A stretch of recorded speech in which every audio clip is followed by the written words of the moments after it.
你说的话，我都记着。你送我的这片星空，它一直都在。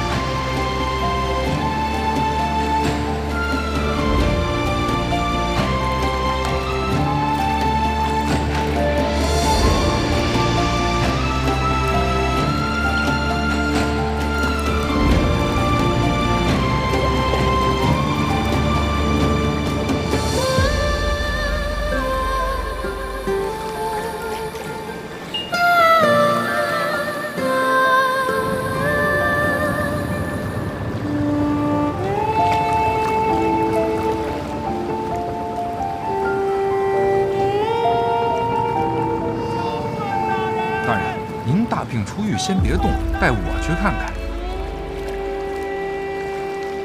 小范大人，小范大人，沙洲水师守备许大人略备薄礼，敬请小范大人笑纳。这是干嘛的？这听着像送礼了呀！沙洲水师守备，你在这支应着，大人略备我去问一下大爷。敬请小范大人笑纳。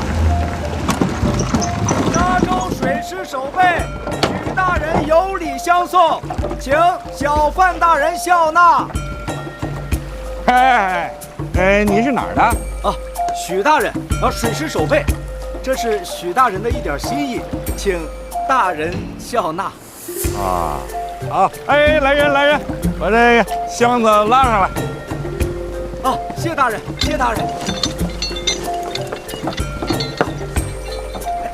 慢点。水师守备记住了啊！来，小心。慢点啊！好，那辛苦了啊！那谢谢大人了，祝小范大人一路顺风，小的就告退了。慢走，来，走。沙洲知府姚大人略备一些薄礼，祝小范大人一路顺风，前程似锦。好，拉上来。哎，这还一个连一个，去拿个本儿，得详细的记录下来啊。好。小心啊！沙洲知府啊，姚大人。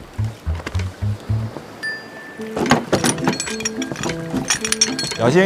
哎，好，辛苦啊！那慢走，下官告辞。慢走啊！周局署李大人，国礼，孝敬小范大人。沙洲司事孙大人，孝敬小范大人。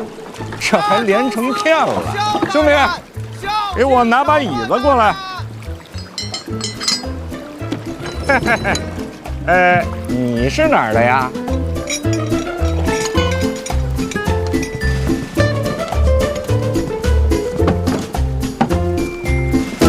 你这箱子可是有点小啊！才到沙洲，收这么多礼啊？殿下，这说明啊，咱陛下的大庆啊，那是物华天宝啊，这人才辈出啊。原来如此。王兄啊，怎么有字不会写啊？那倒不至于。我是说，这么收礼不合适吧？大人在京都查贪腐清吏治，如今这个做派，怕是要遭人诟病。哎呀，没事儿，船上都是自己人，你们嘴严点，别让宫里知道。殿下，这话怎么也不该您来说吧？这是啊，你跟着大人时间短啊，但是你记住一句话：大人吩咐什么，咱们就做什么。大人从来没让人失望过，记清楚。清楚。看那边。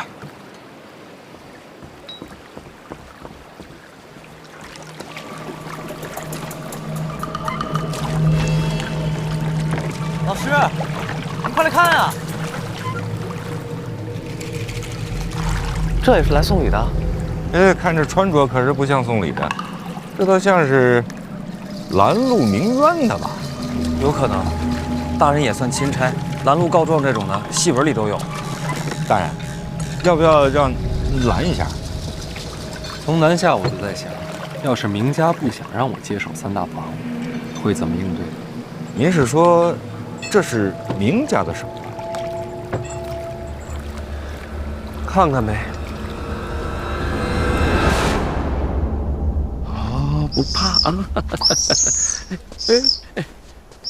好，马上就到了。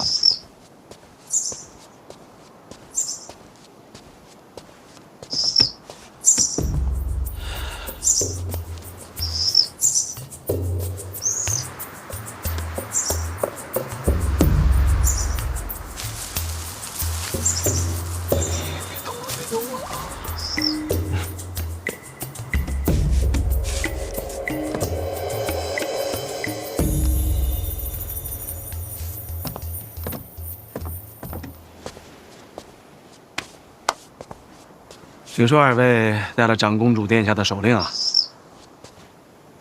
殿下有何吩咐？明家家主明清达，是我。敢问阁下怎么称呼？你刚才在上面干什么呢？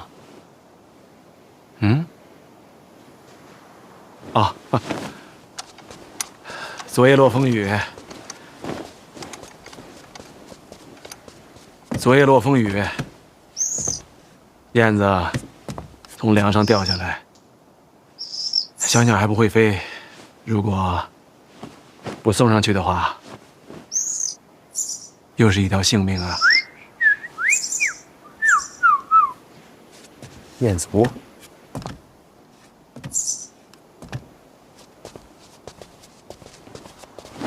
请坐。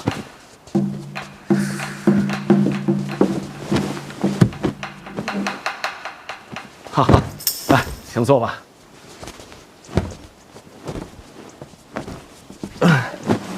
一路快船接快马，屁股都快磨破了，一坐硬了就生疼。请用茶。过了。何事过了？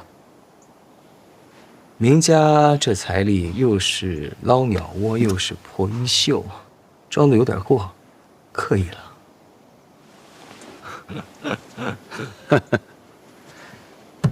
哎，明王啊，一是心肠软，这二来吧，不在意钱财。有道是啊，家财万贯，不如这粗茶一杯，心中宁静啊。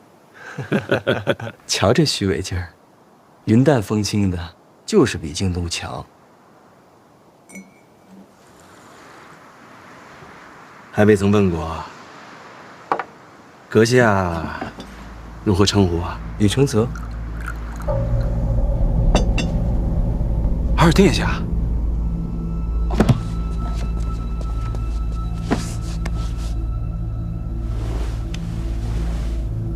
别跪了，起来吧。抱病来的江南，京都不知道。不浪费时间了，直入主题。殿下请讲。范闲南下，明家打算如何应对？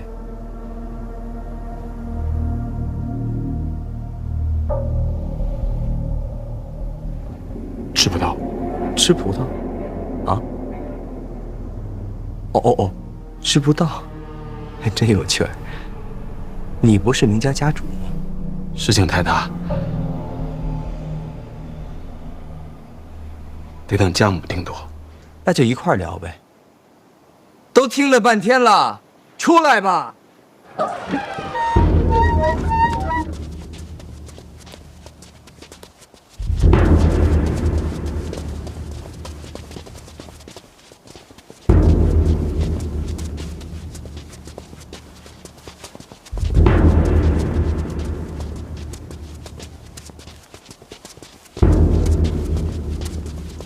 母亲，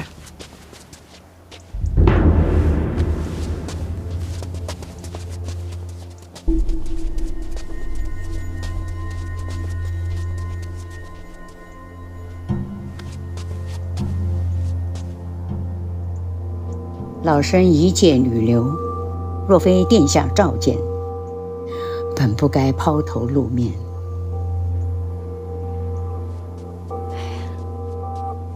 你才是明家家主，大事小事你自己做主就是。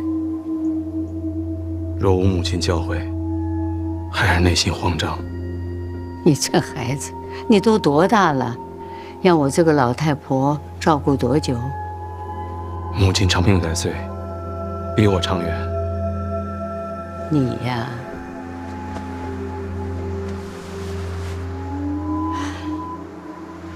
给你缝缝。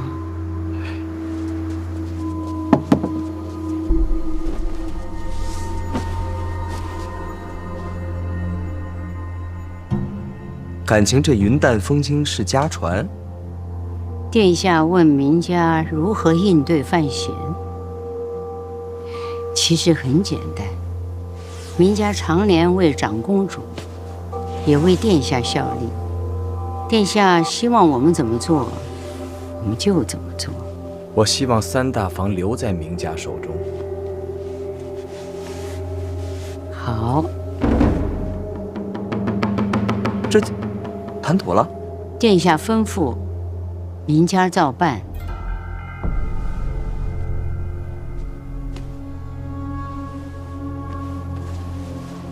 只是有一个难处啊。说说看。小范大人坚守内库，是陛下的旨意。明家一个白身，如何抗旨？哎呀，难呐，殿下。我都觉得难。三大房在之前，也不必为他搭上身家性命，更何况大不了改投到范闲门下，在哪儿当狗不是狗啊，是吧？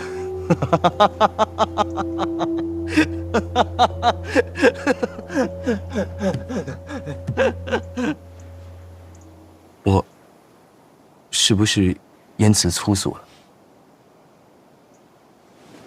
殿下，明家绝无改投门庭之意，只求殿下指条明路。抗旨哪有明路啊？要有的话，我先走了。殿下，说个意思。二位啊，明路的确是没有了，万幸我给二位断了后路。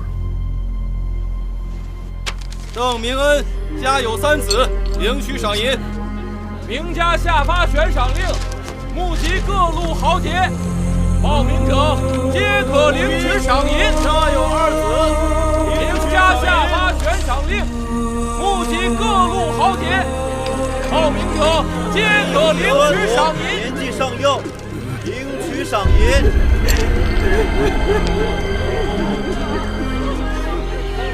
张府今有1女1孙，领取赏银。张府之今有2女1老母，领取赏银。王夫人家有1女1子，年纪尚幼，领取赏银。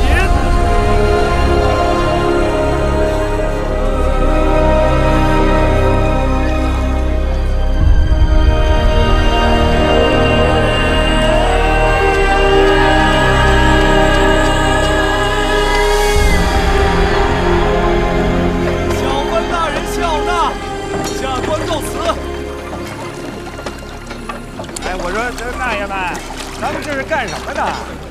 哎，不好意思啊，麻烦问您一下，咱这干嘛呢？没看见吗？在劫船呢。啊，劫船，劫船，劫船不得上来劫呀？上不来啊，太高了。哎，来几个人，给他们下个梯子。哎，对，弄个梯子下来，弄个梯子下来。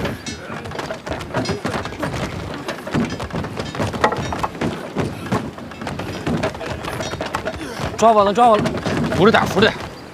小心啊！明家悬赏令要杀范闲。我听闻，明家在江南黑白通吃，这悬赏令一下，各路豪杰趋之若鹜。那画面，我真想瞧瞧。明家从来没有发过什么悬赏令，我替你们下的。从此以后，你明家与范闲只能是你死我活。好一个断了后路！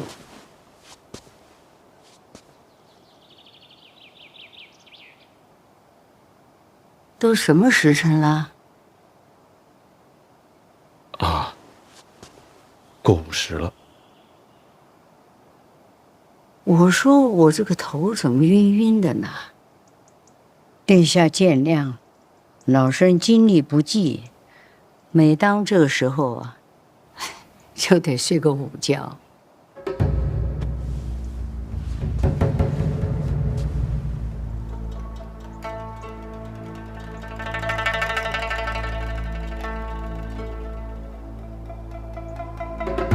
那就休息吧。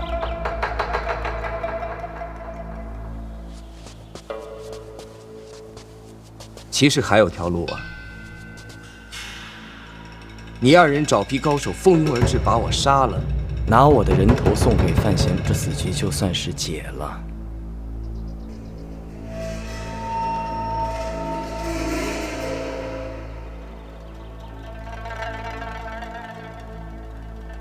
开玩笑，别当真。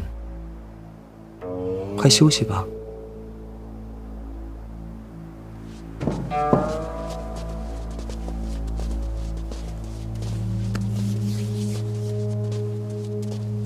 母慈子孝，这画面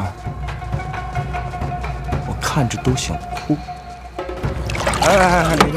您歇会儿。明家出了这个悬赏令了。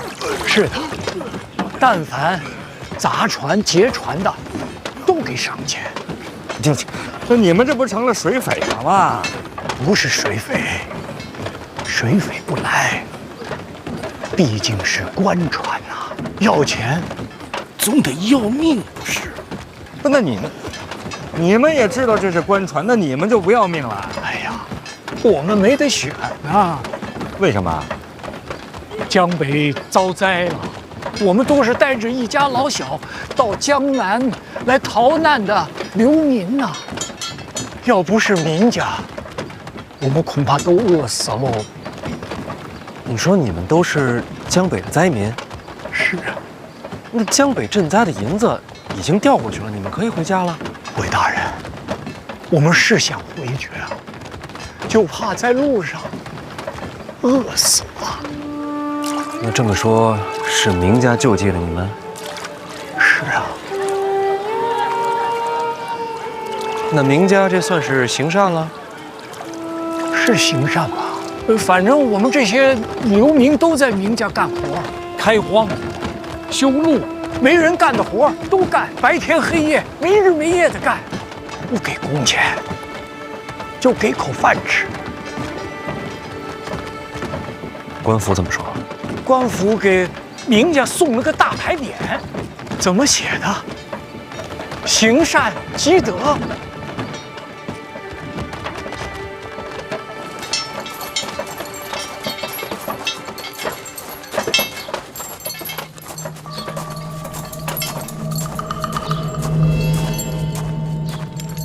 夏大当家，这灾民都上去了，咱们水寨是不是也得冲一波？水寨这会儿冲上，这些灾民就真没活路了。这都砸船了，这会儿必然死定了。哼，再看看范闲应对。大家都别急，人到了江南，就不差这一时半会儿。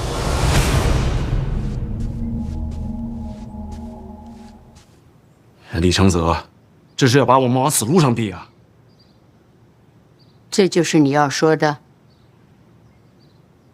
家中定有人暗投李承泽，不然悬赏令是发不下去的。谁是家主？我族中生变，家主难辞其咎，我该受罚。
这局面怎么应对？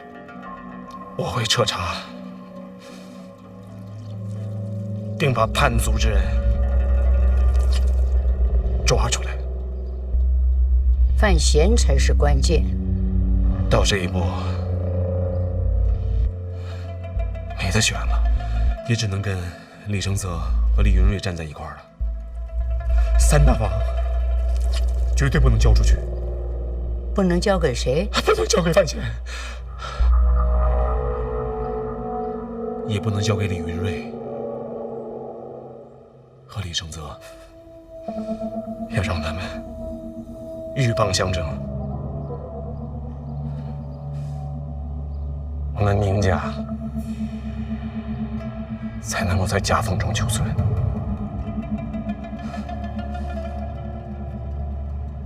要把三大房牢牢地抓在手里。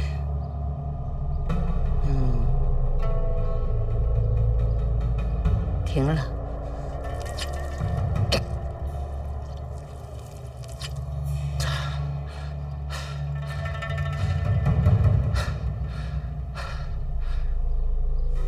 谢母亲恩典。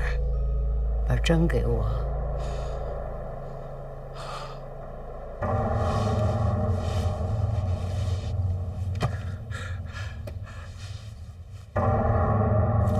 这。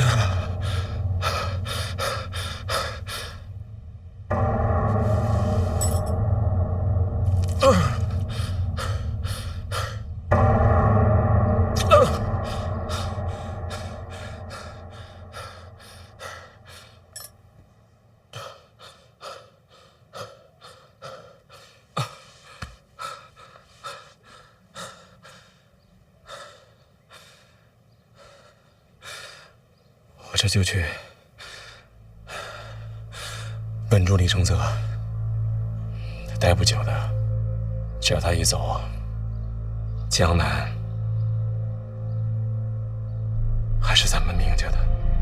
你是家主，你自己决定。是。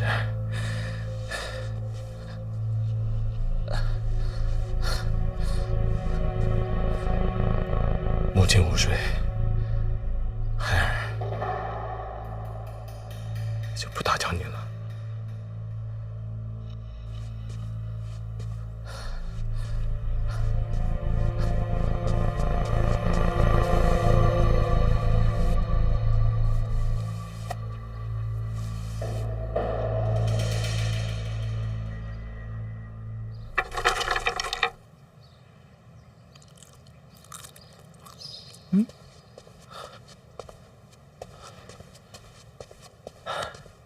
让殿下久等了。明家真是手眼通天，连给宫里的贡品都能吃上。就是这规矩学的欠点火候。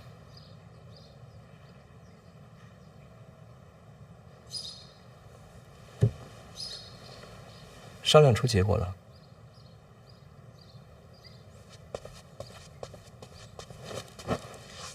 明家上下誓与殿下共进退。没人了。家母的确已经午睡了，起来吧。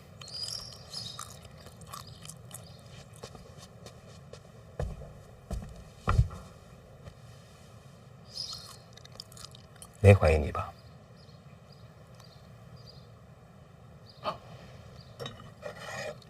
暂时还没有。不过，他让我彻查家族，看是谁暗中投效的殿下。这个事得好好想想，看把谁拿出来定罪合适。明家我不熟，你自己找点旁支输出定罪。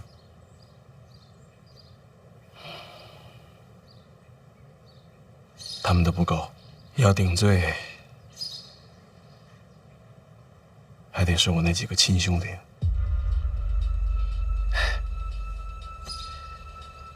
人非草木，孰能无情啊！想想，要把我那几个骨肉同胞亲手送上死路，心中多少有些唏嘘啊。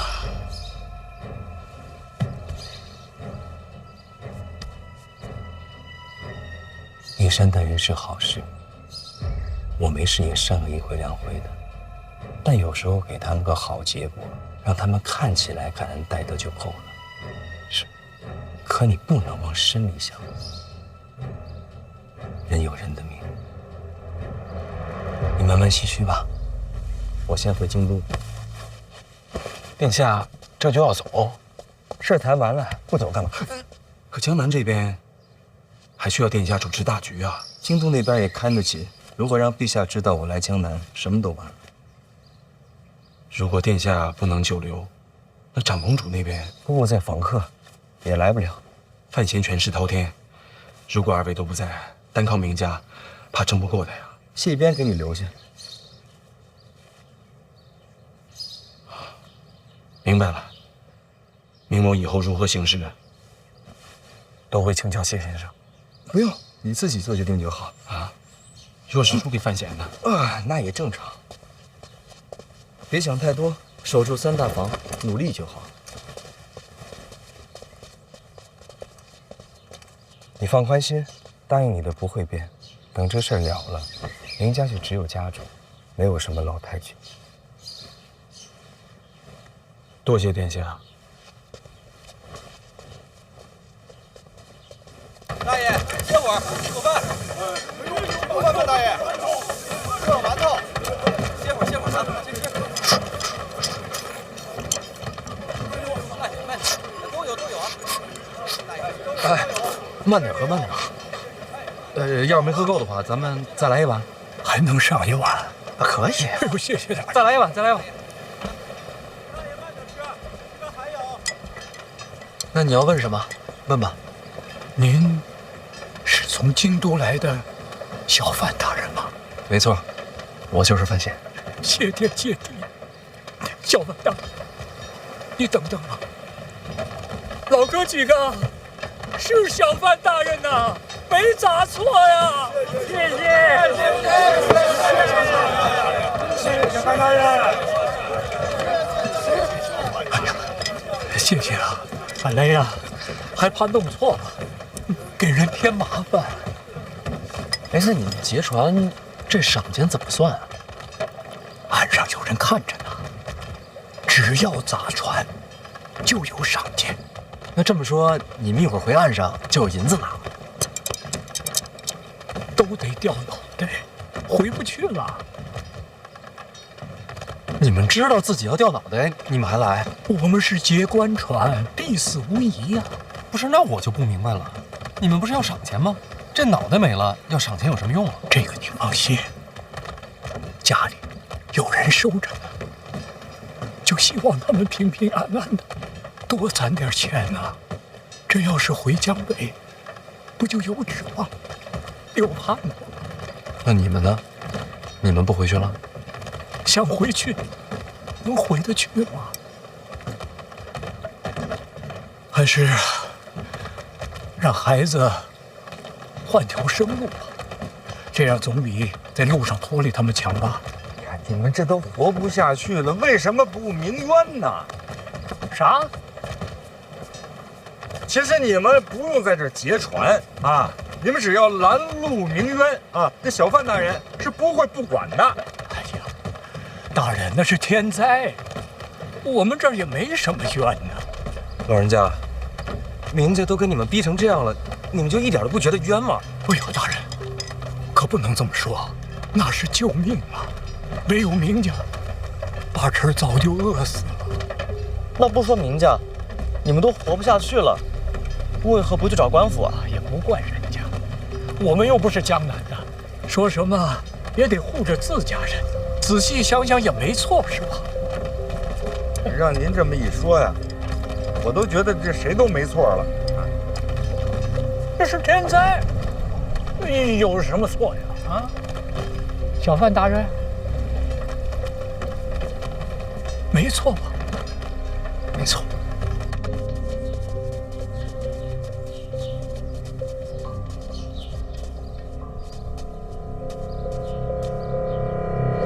想要夺权，还是要他死？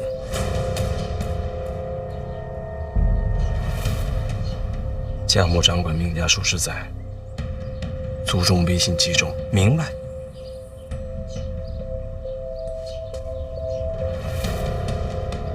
想不想亲自动手？母子连心，最好不要讲究。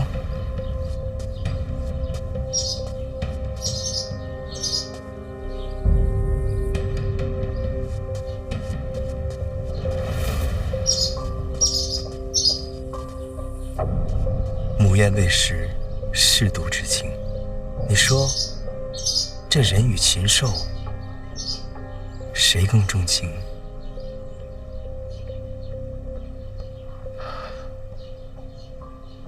我更喜欢禽兽。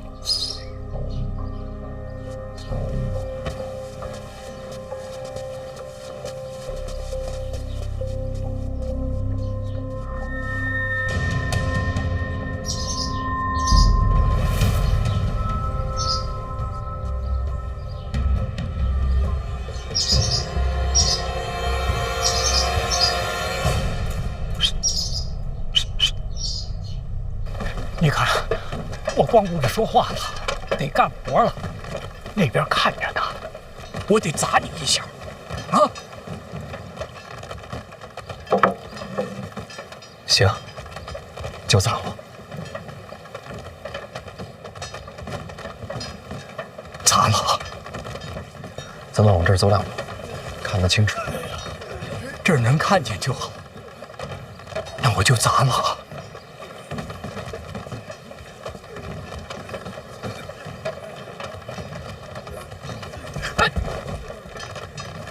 大人，你怎么不闪开呢？我不是得让你砸两下吗？哎呦，我这就是摆摆样子，我刚才都举起来了，你们就3下5除2把我打死不就完了吗？还一个个站在那儿看着。小范大人，江南水匪多呀，你那几个护卫啊不怎么样，你得挑几个好的，好好保护你啊。行，回头我换几个好的。一定要换啊！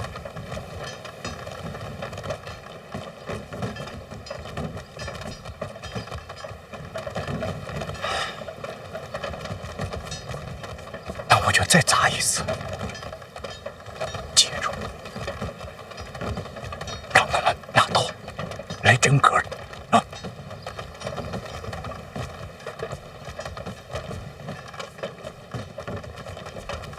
要不，咱们再喝一碗。那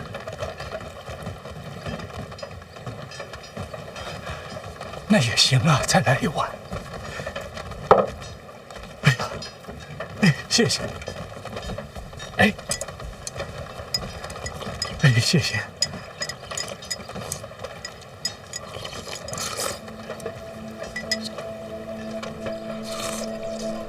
要是江南没有名家，会怎么样？回大人，都一样啊。没有名家，还有张家、赵家、李家呢。这三大房啊，就是聚宝盆，谁守着，谁就是下一个名家。没错。其实只要我回到京都，结果都一样。没有名家，也会有其他家族。老王，在大人，给他们送些银子，送他们上岸。明白。那边收礼的别停啊，给什么都接着。是。大人，也要送我们回去。回家吧，会好的。不行呀，大人，我们已经砸船了，你不让动刀，还送我们回去，那你的官位和脸面怎么办？往哪儿搁呀？做官的脸面是你们。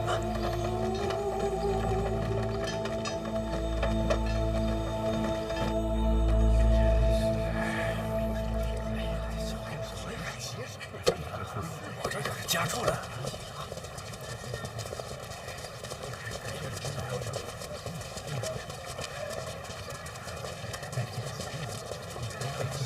罗教，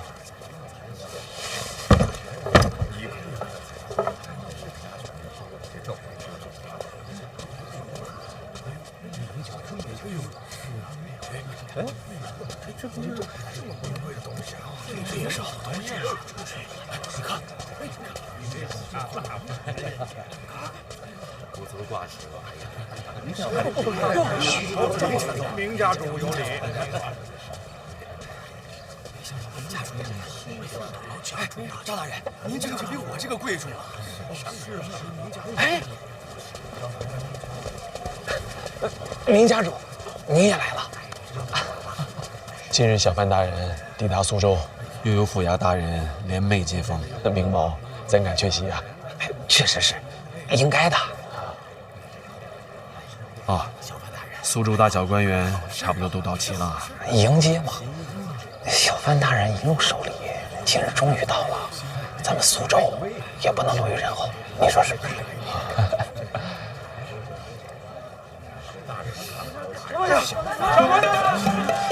没有官绅，你这敢来凑热闹啊？这些刁民胆子越来越大了。小范大人下船了！下来！就是那艘，这就是小范大人的船。下来呀！小范大人！哎，老弟，对不起，小范大人，小范大人，小范大人。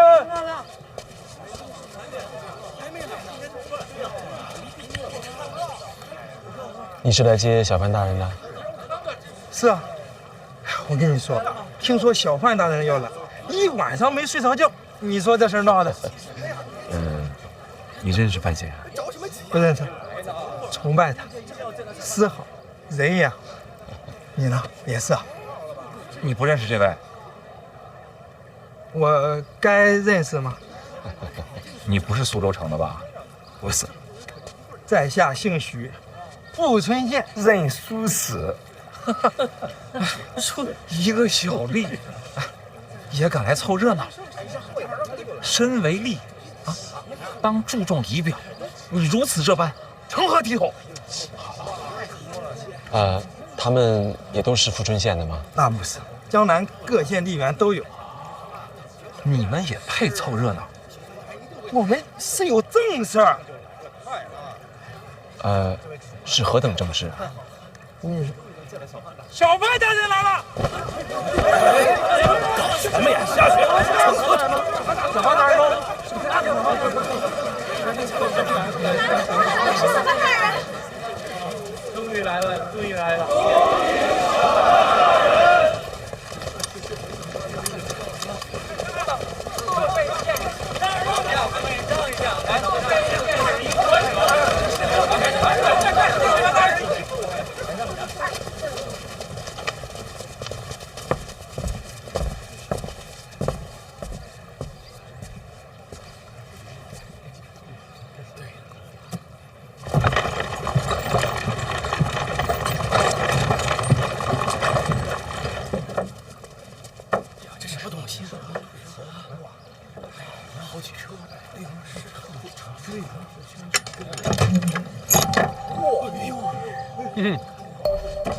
这一箱都是珠宝，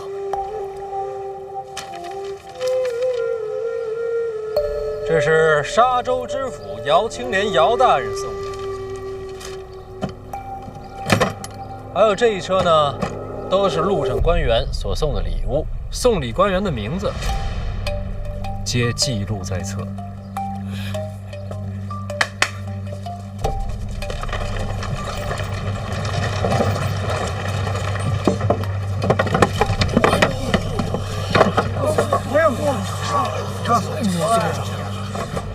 这一车是我从京都带来的，138880两整。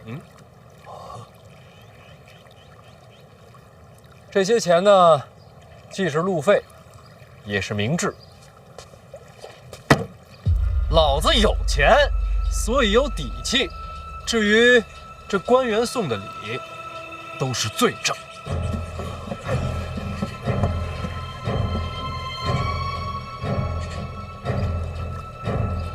本来想着回了京都，按名册上的名字一个一个参下去，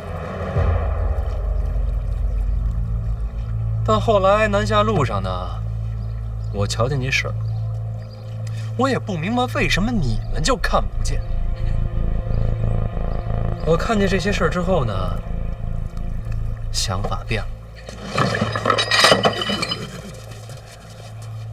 我这13万两，再加上官员所送的礼物，算作路费，送江北灾民回家。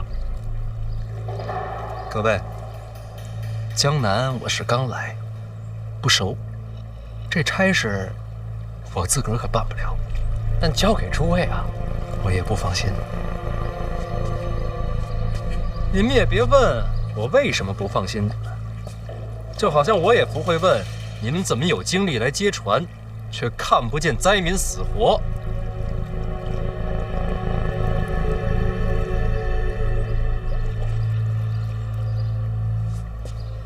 咱们呀，彼此之间都留点脸面。既然不放心诸位大人，范某就只能越俎代庖，换了条门路，把这事儿给办了。各县吏员何在？在了！傅存彦殊死在此，应邀前来。参见小范大人，我家知县向您问好。你家知县是哪位啊？我家知县正是杨万里杨大人，也是大人您的学生。杨万里已经是知县了，刚到任不久。知县托我向你转告，大人教诲，好好做人，好好做官，他一字未忘。如今江北灾民能有一线生机，全依托老师之恩。别谢我，这礼物啊都是那些大人送的，咱们得谢谢那些大人。多谢那些大人。我相信在场的诸位呢也不会吝啬，咱们也得谢谢这些大人啊。谢谢这些大人。礼物都是官员送的，各位，咱们可得避嫌呐。所以范某就自作主张，请了江南各县吏员汇聚苏州，这些银子就交给他们分发各县救民倒悬。各位父母官，觉得如何？好事，好事，好事！小范大人办事周密啊，我等定当倾囊相助。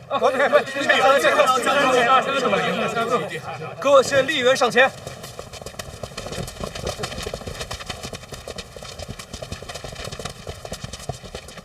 各位，吏者非官，你们多多少少离百姓更近一些。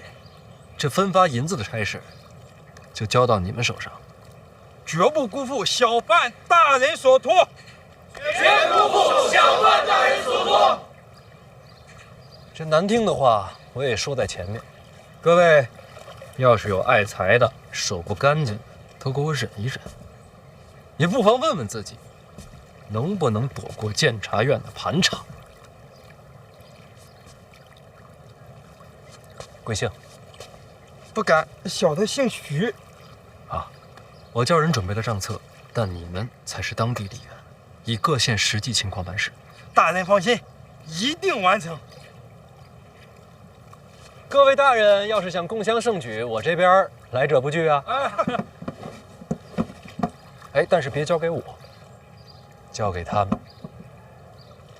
言尽于此，接风宴就不必了。各位自便吧，也请自爱。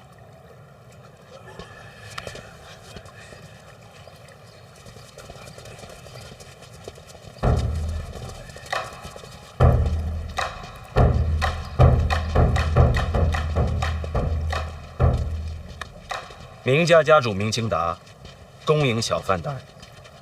在京都都听说过江南名家，明家贱名，不足挂齿。大人稍后。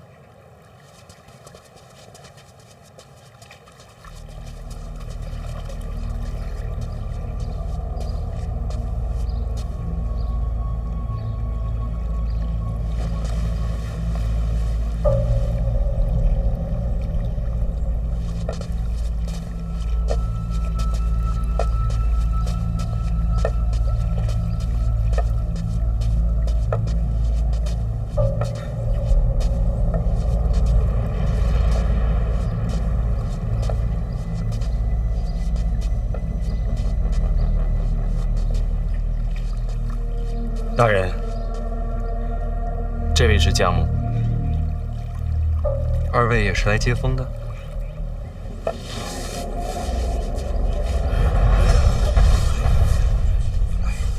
江南名家向小范大人请罪。何罪之有啊？回大人，今日江南有所谓名家悬赏令流言，导致小范大人一行遭遇波折。家母和明某只有在第一时间前来请罪，才能稍稍消减，心中愧疚。流言，悬赏令一事实属构陷。明家也是在事发之后，方得知此事。刺杀朝廷命官，犯了大清律法。若是构陷，没凶犯可就不能结案。明家一定为小范大人追查凶犯。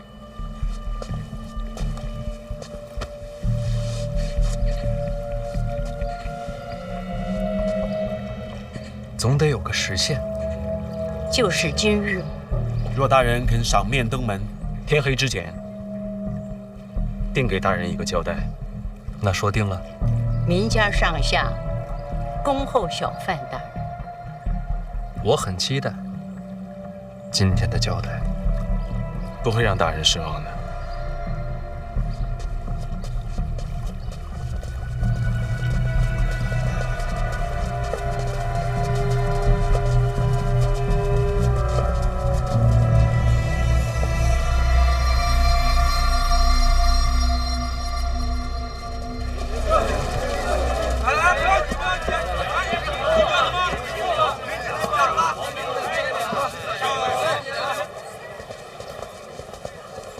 老师声威显赫，看来明家要服软投效了。万事不可随口断言，走着瞧吧。哎，什么好东西？哎，啊，街上买东西是要给钱的。啊，拿着自个儿玩去。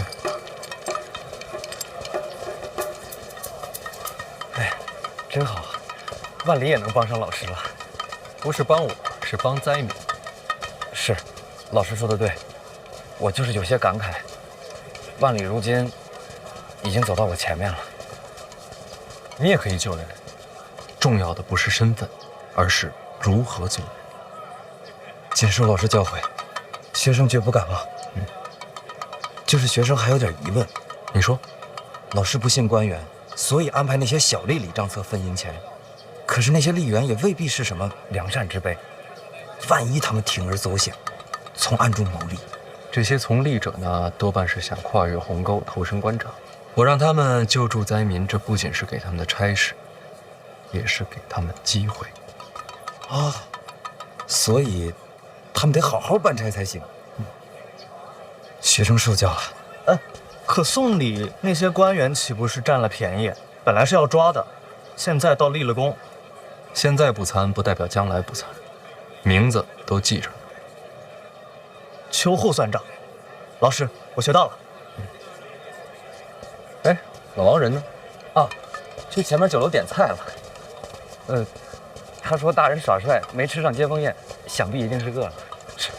我看是他馋了。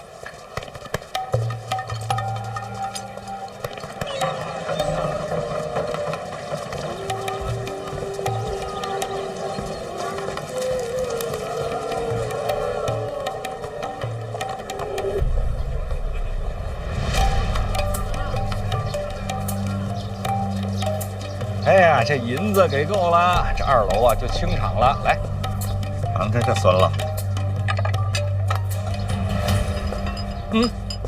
苏州这边就是要精致一些，餐酪里还放些水果。比京都的好。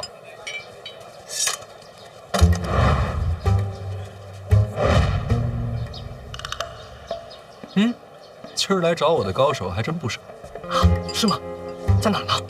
你看啊，那个，这边，这一位，都是。老师，此言何解？那边那2位是用剑的，这个呢，扁担里怕是藏了杆大枪。这一位看着没带兵器，走的是拳法的路数，起码都得有8品。这么多高手啊，还真没见过。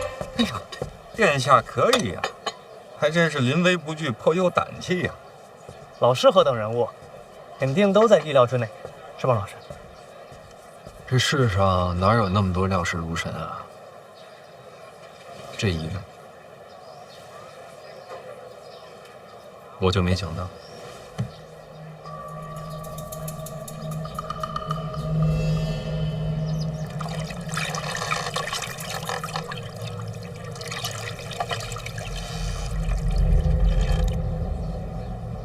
这位可是9品呐，而且是9品里数1数2的高人。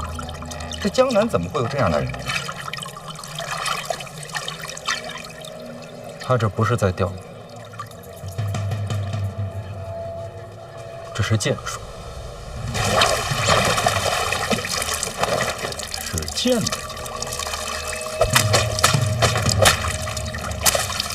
这天底下也没几位，那这位是？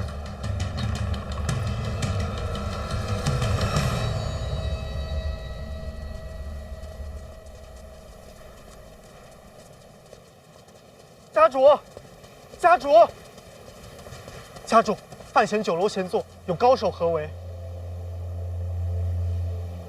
落将，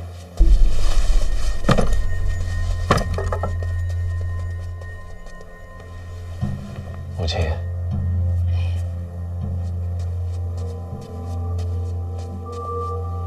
母亲，二殿下把谢必安留下，也没打算闲着。谢必安不说，咱们就当不知道。以范闲的身份，普通人怕是杀不了他。这世上总有人不在乎身份。总不会是大宗师吧？他得罪过东瀛城那位司空剑。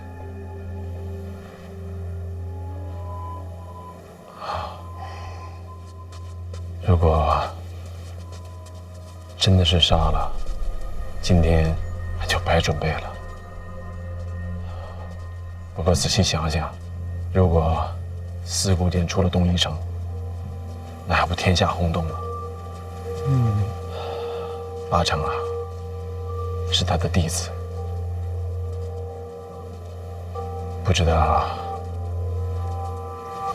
是哪位。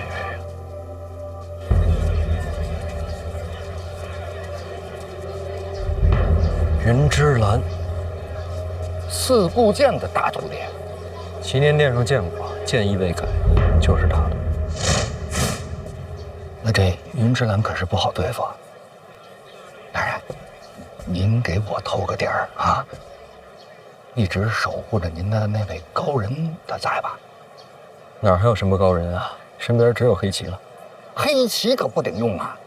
待会儿要真打起来啊，我用我的轻功，咱们俩先走。哎，那咱们说个地儿，我一会儿自个去找你们。哎呀，殿下果然是很有胆气呀！老师一路上一直在教我面对诸事，第一就是分轻重。那现在这是孰轻孰重啊？云之兰记恨老师，这就是重。我是大庆皇子，他东夷城若敢动皇子，后果承担不起，这就是轻。起码不敢动正式皇子。哦，好。云之兰，要不是我真气没了，我还真想会会你。大人，你说什么？真气没了？啊，老王啊，其实一直忘了告诉你了，咱们这一路南下，最能打的就是你了。不会吧？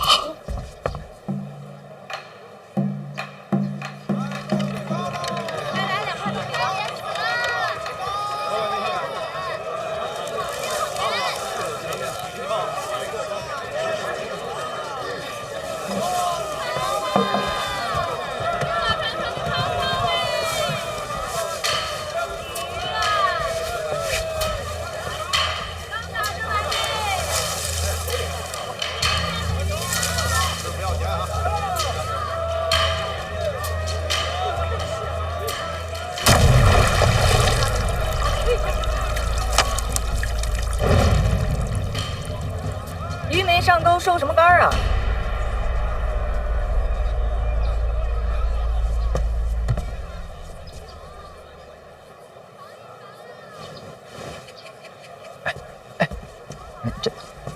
这谁呀？北齐圣女海棠朵朵。怪不得老师不带师娘来江南。哦，说错了，老师肯定问心无愧。您这嘴啊，还是要学学分轻重啊。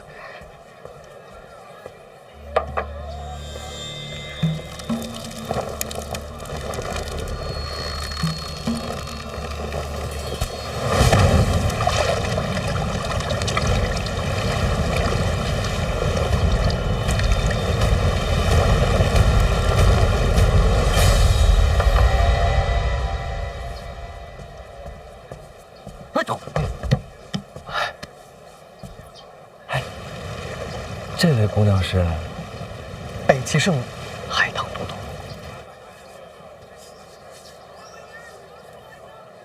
伸个脑袋跟那看什么呢？啊，我看这江南好风光啊！我先跟你们说清楚啊，这事儿跟我没关系。我也好奇，她为什么出现在这儿。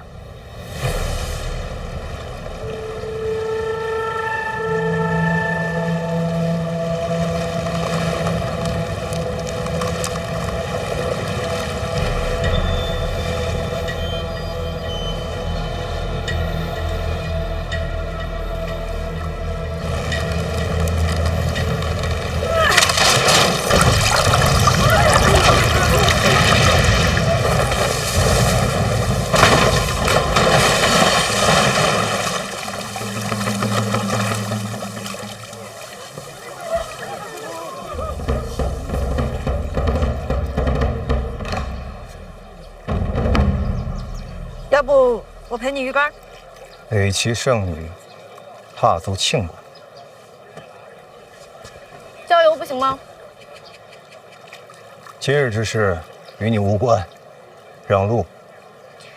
早就想领教一下四部剑门下绝学，要不今天？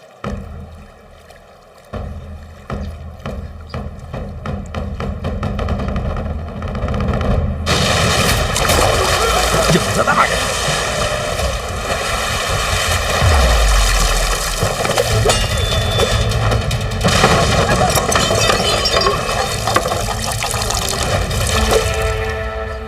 哎呀，飞那么高！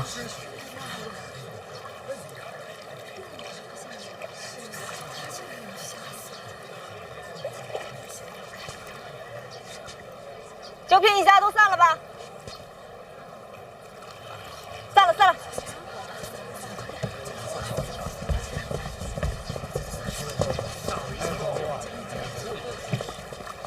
哎，您不能上去啊！哎呀，让开，上面人我都认识。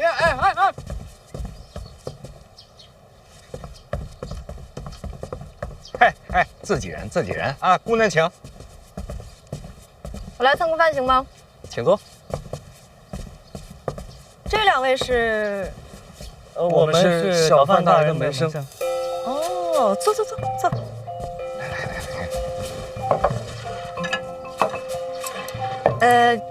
干净的可以用。这菜看着挺精致，味儿也还行，量小了点儿。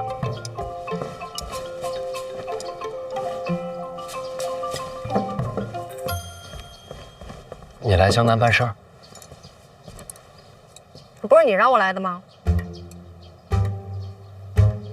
这话怎么说啊？你写信跟我说要交流两国功法嘛，我知道你在江南，我都给你带过来了。等会儿啊。